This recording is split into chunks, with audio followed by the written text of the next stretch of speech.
your office talking to you about it. I appreciate that, but we've seen a lot of significant problems happen. For instance, we saw about 2,400 staff cuts at FEMA. And again, we're not talking about the reforms, but we're talking about those that are trying to respond to these disasters every single day. So I wanted to ask if you're confirmed if you will stop these dangerous staff cuts that have reduced FEMA's disaster readiness. Senator, I'm not trying to play politics, but what's been the biggest disaster is not funding them 3 times in a year. Welcome back to Freedom Forge. If you believe in truth, accountability, and putting the American people first, go ahead and hit that like button and subscribe right now, because we're breaking down what the mainstream won't tell you. Today, we're looking at a Senate hearing that exposes a lot more than just policy disagreements. This hearing focuses on FEMA, disaster response, government overreach, and how federal agencies are being managed or mismanaged under the current system. What starts as a discussion about emergency management quickly turns into something much bigger: accountability, bureaucracy, and whether Washington is actually serving the people or just expanding itself. Senator Mullin, thanks for coming out here. I wanted to just start. Secretary Noem said in a cabinet meeting about almost exactly a year ago today that we should be eliminating FEMA. Can you commit to us here that you don't support that approach and you wouldn't attempt to eliminate FEMA? As I said, I think it needs to be restructured, not eliminated. I think there is going to be bipartisan support for reforms. I think we all understand that, and we certainly saw a lot of problems when it came to Superstorm Sandy. I asked Secretary Noem to work with us, especially as they were going about their FEMA Review Council. I'll be honest with you, that never materialized. We did not see the kind of engagement here that we're ready to have. We have a bipartisan group of senators that want to come up with reforms. Is that something you can commit to working with us on? Senator, I think all of us that's been either in the House or in the Senate always complain about the outreach of agencies. I will make a commitment to you that I'm going to have the best. It's going to take a couple months to stand it up, but we're going to have a ledge affairs shop that you're going to know who the person is. We're going to work with you, but most importantly, I think everybody on this dais has my personal cell phone. That cell phone isn't going to change. And if you call me, you're going to get a response. If you text me, we're going to get a response. So when we have this FEMA Review Council report finally come out, is that something you'll come to us first and engage with us on rather than just implementing straight out from the executive branch on your own? Senator, I'm pretty sure that you guys set the policies and the mission for FEMA. So for any serious changes, it may take actually policy changes. And I will be in your office talking to you about it. I appreciate that, but we've seen a lot of significant problems happen. For instance, we saw about 2,400 staff cuts at FEMA. And again, we're not talking about the reforms, but we're talking about those that are trying to respond to these disasters every single day. So I wanted to ask if you're confirmed if you will stop these dangerous staff cuts that have reduced FEMA's disaster readiness.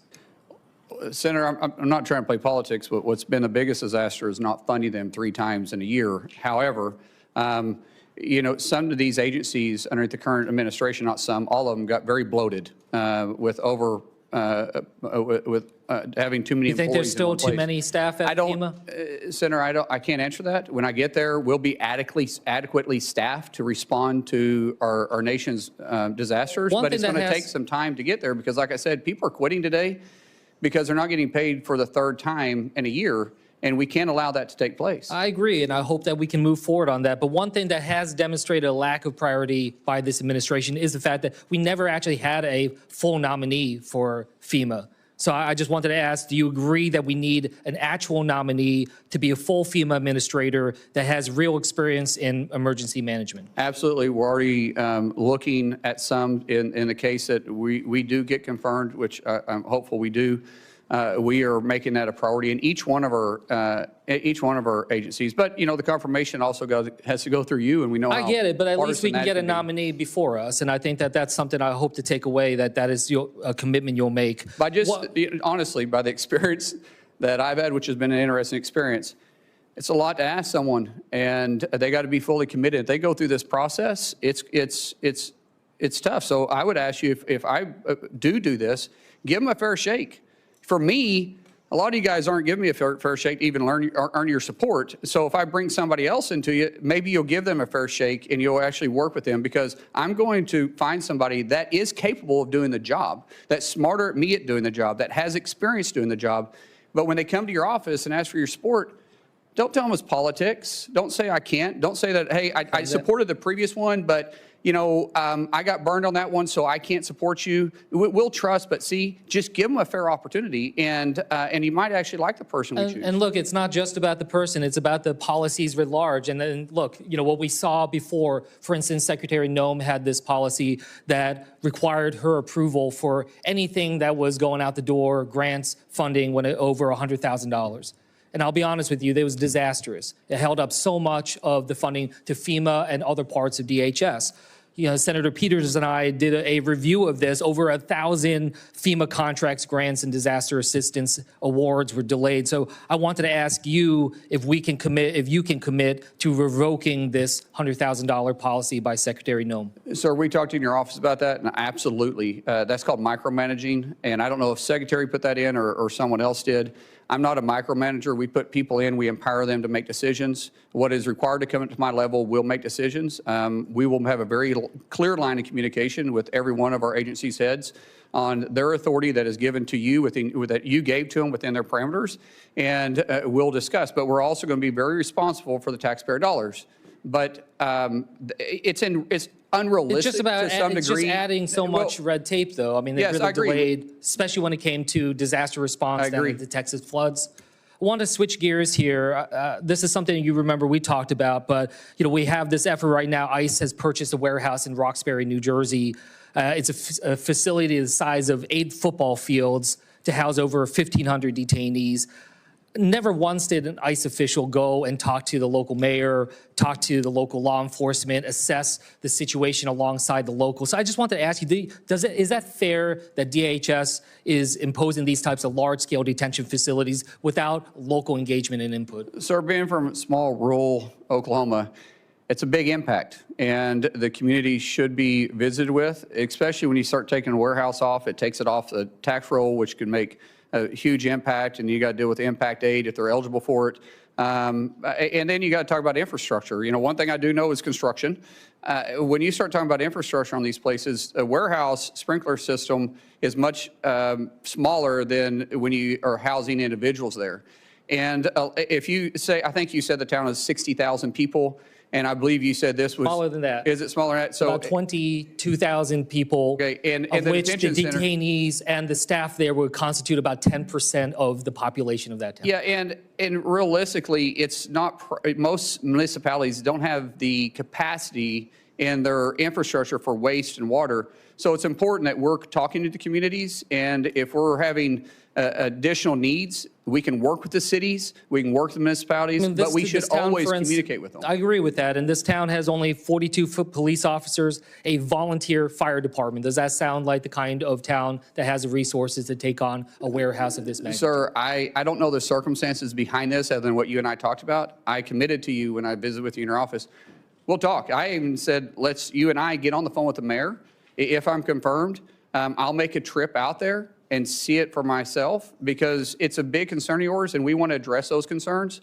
And if it's not practical, but I also said it's got to be, there may be a specific reason why it's there. If I can't explain that to you, then that's a different story. But if there's a specific reason I can explain it to you to make it make sense, let's talk about it. But if not, then maybe we can be better partners. I'm glad that you commit to talking about it. There are some documents I asked ICE to send us about their evaluations of the warehouse. We have still yet to get it. Will you commit that that is something that we can get once? If the documents are available, yes, but I've also offered something much better.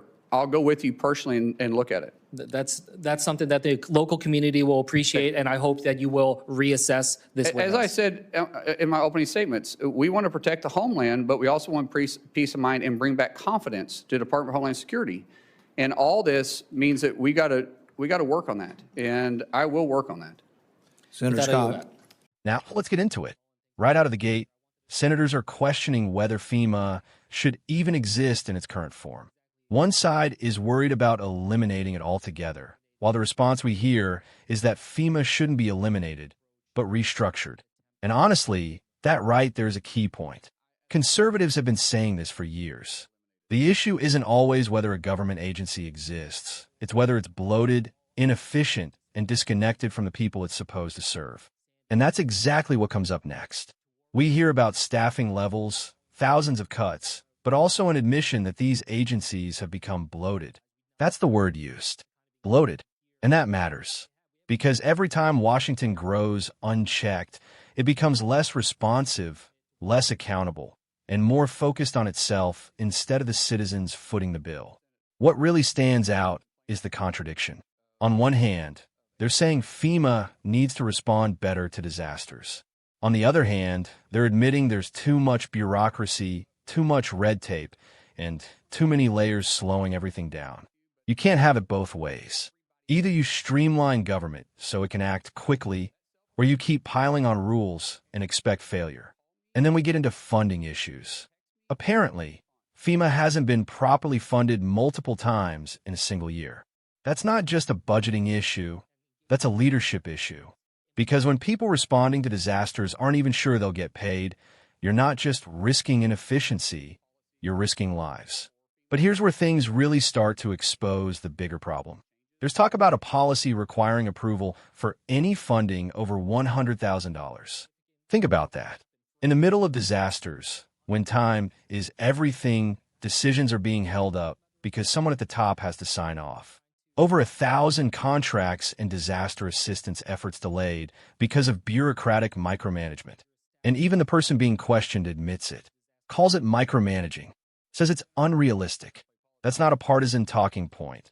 That's coming straight from inside the system.